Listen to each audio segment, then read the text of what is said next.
Would you add to that your own personal story for over the last few days?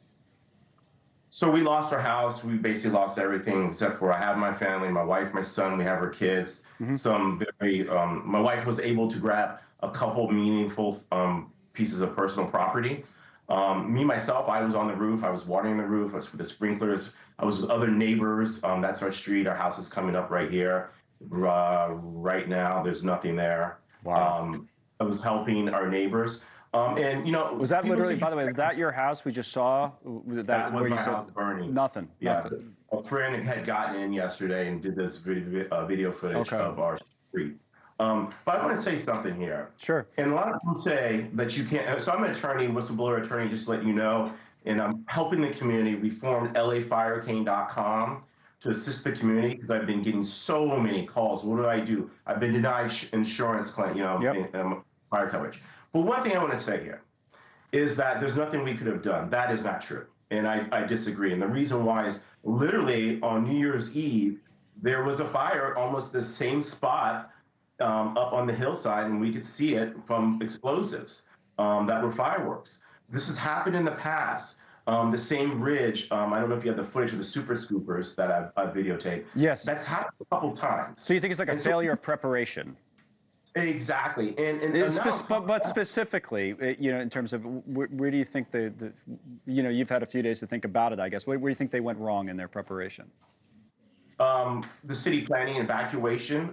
Kids were running down the street screaming, and they're actually directing kids into the fire that had spread down to the lower portion there on Sunset Boulevard. There is the line of cars that came down that were trapped. Right. So people had to abandon their cars on Sunset Boulevard, right?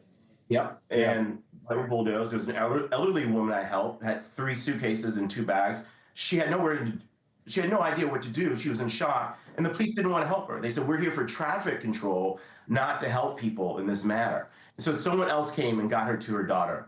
And she sent me a message the other day saying thank you so much, or yesterday. So it's like an organizational issue, because the reason I asked you that, I suppose, because when people were saying, oh, there's nothing we could do, I took it to mean in some cases that, there's nothing you could have done to stop the actual spread of the fire when the winds are 80, 90 miles an hour and the ember goes one side of the street to the other. It's almost like a game of whack-a-mole for the firefighters doing the best they can. But you're saying the city, the government could have been more prepared from a logistical perspective. Yeah, so we knew that the winds were coming. Now it's coming out. The reservoir in the Palisades was completely dry. And so that was one of the effects of why there was low water pressure than no water at all. So there could have been preparations that could have occurred. And that's the sad part about it. And the worst part about this now is it's a 9/11 situation where even if your house is standing, it's so toxic and carcinogenic that you can't go back in there, even if your house is standing. I was thinking that if they're the one house in the block, right?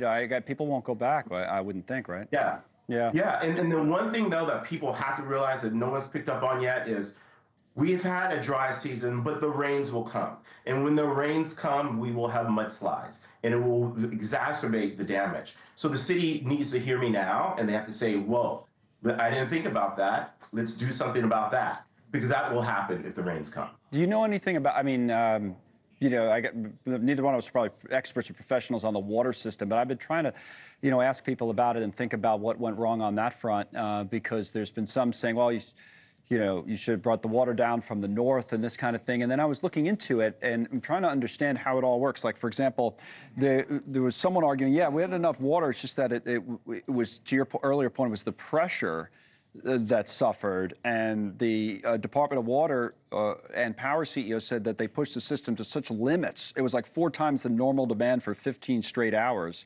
So that was it was just overwhelmed. And essentially, to go back to the first point, that there was not much they could have done because it was such an extreme situation. Maybe a little bit of that, but there again, the Palisades reservoir that gives the water to the Palisades was completely dry. They were trying to repair it. So if you knew that was dry, you should have had extra preparation. I mean, I saw when the fire trucks went up the street from Arcadia and Glendale. I said to my son, okay, we're safe now, because we have a fire line, a barrier now. But then there was no water. Thanks so much for watching. Just go to joinnn.com to find NewsNation on your television provider. And don't forget to click the red subscribe button below to get more of NewsNation's fact-driven, unbiased coverage.